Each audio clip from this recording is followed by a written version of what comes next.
I figured now might be the time to make this video. A bit of a brain dump, let's say, is basically going to be my journey about how I started creating content, the progress, the challenges, and what I found that helped me.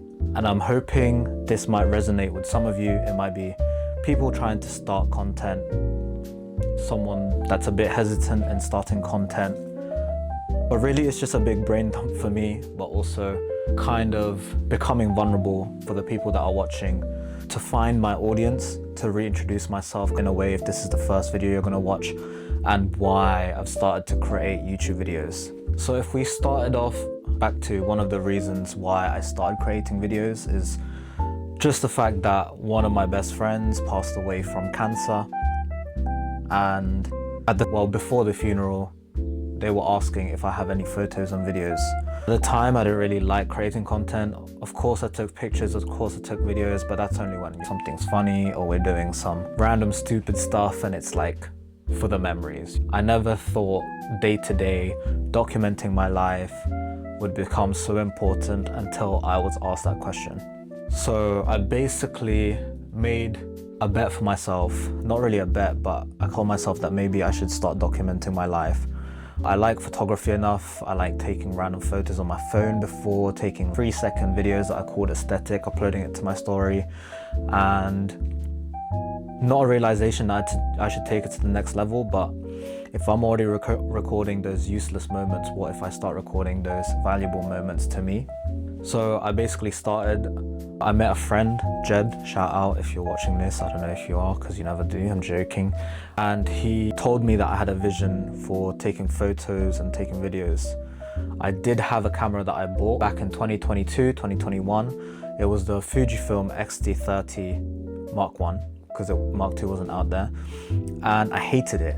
No one explained to me how hard a camera is. I couldn't just keep taking photos randomly. I did use some recipes and I walked around town, took pictures of leaves, cats, people, and I didn't really find the purpose back in the day. I thought I was just aimlessly walking around shooting random stuff. But when I found the purpose, which was to document my life, document memories, I ended up buying the DJI Pocket 3, which was before the hype, and I took it out everywhere with me. I recorded everything. I was still aimlessly recording, but I was recording when I went out with my friends for their birthdays, things like that. And then I would put this effort into editing it on CapCut, and you'll probably find it in one of my YouTube videos, but one of the first videos I did was Josh's birthday, and he loved it. I loved it. Our friends that watched it loved it, said I should make more. And it's just one of those rewarding feelings that you can't really explain, to have people watch it and say, this is amazing, can you please make more? But also, I know for a fact that it's because it was a special day for a special someone, and for us as a group of friends, where we all had a good time, we all met up during our very busy lives, and I guess it became a hobby for me. But at that point, when you're new, you think you need all this gear, you want to level up your content, you find all these reviews on YouTube and they're saying this is the best camera you should buy in 2023, 2024, up to 20 whatever. And it's always advice being like, this is the best camera. You don't know whether it's an ad, if it's sponsored, or they're just trying to get sponsored as well. So they're glazing the camera, right? So I bought an A6700, and then, I started off with a ZV-E10, then I bought an A6700 because ZV-E10 was not cutting it for me. The quality was not as good as the Pocket 3. So it was kind of like a downgrade, if I say so myself. It was not the Mark II, it was the Mark 1. And I was in this head where I'm like, I need to level up. People are loving my stuff. To the point where I got an A6700, spent so much money on it, for the lens, for the batteries, everything. And I was like, I just lost so much money and barely anyone watches my stuff. So it wasn't like that rewarding, if that makes sense. Yes, for me, I leveled up my content, the quality, but I was still getting, let's say, 50 views. What happened was, with all the money I spent, I ended up saying, look, people make money using this stuff.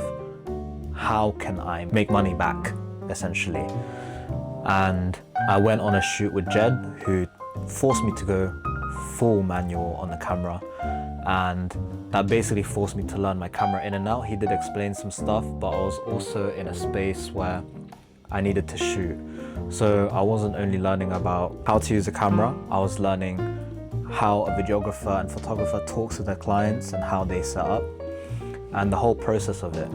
And I got addicted to this feeling where I'm like, oh my God, I'm doing valuable work for someone that wanted this content. And it was basically adding to my portfolio. And as every job, you need a CV or a portfolio before you take on any more. And that was a year ago. And now I'm making about, for a beginner, it's quite a lot. Monthly, I'm making about 500 to 1,500 or 2,000 pounds. And I think the more you're in the game, the more you want to get better gear. But now I have the better gear, and I ended up going to the Philippines with the FX3 with 24 to 70 Sigma Mark II. And it was so heavy, and it's like I have the best camera in my hands right now, arguably. But the friction, I just didn't want to record. And I think I was missing that kind of authenticity of my personality. And how I'm talking to you now is basically how I explain it to a friend. And I got in this loop where I'm like, I need to create content, and there was always a criteria, but there was never any personality. And I think you need to have you in the video, your personality, because this is what people resonate with. And if we go to the challenges, one of the challenges I have now is that I'm leveling up my content, how I edit, my gear, but my views, sometimes they stay at 500, sometimes I'll get the occasional 1.4K, and rarely I will get the 40.4K, which is one of my newest videos. And that was a fully random video that I did in about 10 minutes.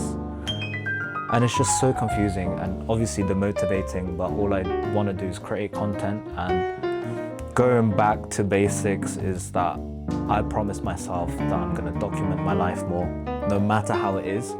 So even now, I've hooked up the DJI mic to the ZV-E10 Mark II, and this camera is known to be a vlogging camera, but not a lot of people would opt to buy this camera after you have the FX3, the XT5, and things like that. So buying this camera was a promise for me to make more YouTube content, but this video is also going to be a promise for myself to make more authentic YouTube videos of me. I'm still gonna do the cinematic stuff, and maybe I'll find ways to do it. I'm going out this weekend and I'm gonna be using this camera, and it's gonna be proof that you don't need the best gear to start documenting your life. And if you're here hesitating about whether you wanna start content or documenting your life, however you wanna phrase it, it's all the same thing. Just press record. Whatever might be boring to you might not be boring to others.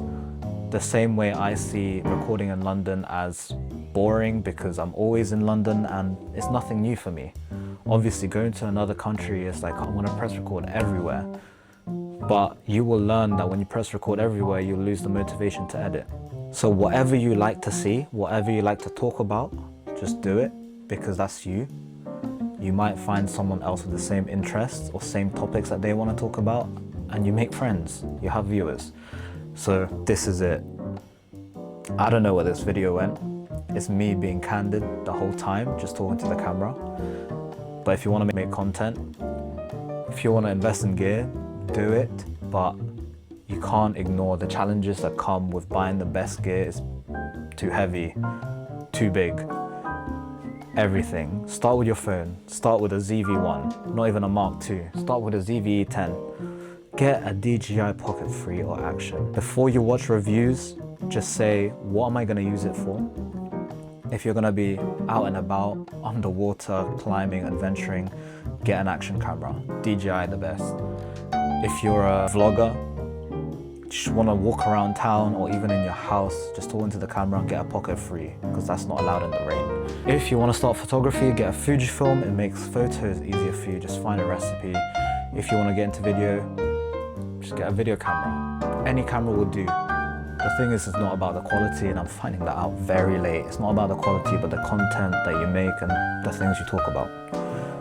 So go on out there, enjoy.